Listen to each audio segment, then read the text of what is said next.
Page 151. Listen for main ideas. Part 1. Many employees can assume that they're being watched while they work during the day. The majority of U.S. companies keep watch on their workers with video cameras, tape recorders, computer surveillance.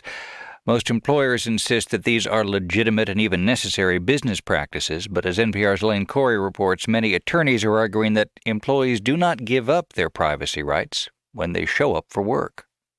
If you send personal email on your office computer, there's a good chance the boss is keeping an eye on you. In a new survey of more than 900 major U.S. companies, nearly two-thirds of them acknowledged using a range of surveillance methods to monitor their employees. Eric Greenberg directed the survey for the American Management Association. Employees should know that any employee at any time may be under watch, and that any employee's communications, be they on the phone or via the internet, may be subject to review. Greenberg issues that warning, but some employers do not.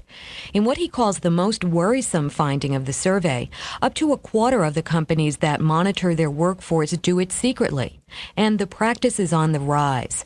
According to the ACLU Workplace Rights Project, the number of employees being monitored has doubled in the last 5 years. What's driving this increase? Partly it's competition. If everyone else in an industry is keeping tabs on their workers, there's pressure to join in. But to a large extent, companies have stepped up monitoring simply because it could be done, cheaply and efficiently. Yet Greenberg says even as surveillance becomes more widespread, there's nothing sinister about the practice itself. When you read data like this, there's a certain tendency to do a Big Brother metaphor. Big Brother is watching and whatever. But really, I think that's a cheap shot. What we're talking about, for the most part, are very legitimate forms of performance monitoring. Greenberg says employers have a right to know how equipment they provide is being used on the job, if rules are being obeyed, if employees are getting the job done. That helps explain why banks routinely tape customer service calls and why the U.S. Postal Service is testing a satellite system to track how long it takes to get the mail delivered. Part 2. But Larry Finneran with the National Association of Manufacturers says companies are using technology to accomplish other important goals. Video cameras were recently installed in his building to deter theft, and the association keeps a log of all phone calls so employees can pay the company for their personal calls. According to Finneran, monitoring can be used for the worker's own protection. Employee is sending pornography from the employer's computer. Obviously, the employer would be expected to go through there. If somebody complains about sexual harassment, that somebody sending out racial slurs over the email, the employer has a right to take action. In fact, the Chevron Corporation was sued by female employees who said they were sexually harassed through company email. That's all well and good, says Rebecca Lockett, the legal director of the ACLU's Workplace Rights Project.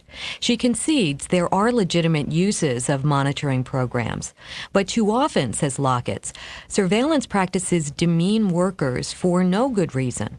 You certainly do not need to monitor keystrokes when you give someone 50 reports to key into a computer and you see that they have only completed 20 by day's end.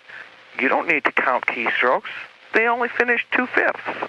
Lockett argues that employees should not have to leave their human dignity at the workplace door, and she says they're entitled to a few safeguards in this area. First, the ACLU says employees should always be informed when they're monitored, and second, there should be no monitoring whatsoever in purely private areas. Part 3. Yet so far there is only one state, Connecticut, that forbids surveillance in areas such as locker rooms or the employee lounge. In other states, employers do secretly videotape private places if they suspect theft or criminal activities such as drug dealing.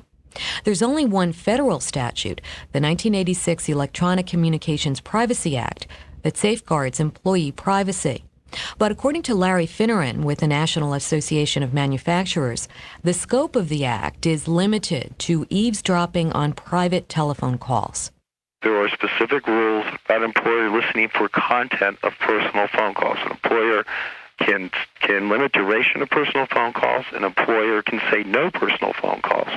But under the Electronic Communications Privacy Act, an employer cannot listen for content, and that they are already protected to that degree. Employee rights attorney Penny Nathan Kahn is involved in a case over this very issue. She says as companies continue to expand employee monitoring, workers are turning to the courts to protect their rights. And unless there is a substantial interest to be served by the employer, I don't think the juries are going to look at the willy-nilly surveillance and monitoring very sympathetically. There may even be good business reasons for companies to think twice about increased surveillance. Studies link electronic monitoring to higher levels of worker stress, which can lead to lower productivity. I'm Elaine Corey reporting.